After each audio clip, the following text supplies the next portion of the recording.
Welcome to Samba Samba. Enjoy the video.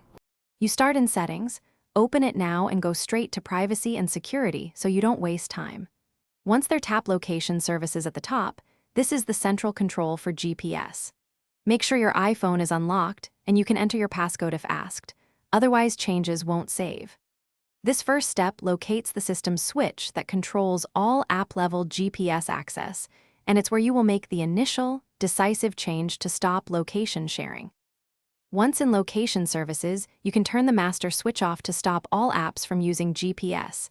Tap the toggle and confirm if prompted. If you prefer finer control, scroll the app list, pick an app, and choose Never or While Using to limit access. Make sure to inspect system services at the list bottom. Features like Find My or emergency calls may still use GPS. Adjust each service to avoid unintended background location use, after changing settings, exit and open an app that normally shows your location, like Maps, to confirm GPS is off. If the location indicator still appears, restart your iPhone to clear any cached permissions. This often resolves lingering indicators. If problems persist, go to Settings General Transfer or Reset iPhone, Reset Location and Privacy to restore defaults. Then reapply your choices. This fixes corrupted settings and ensures your device respects the new GPS permissions.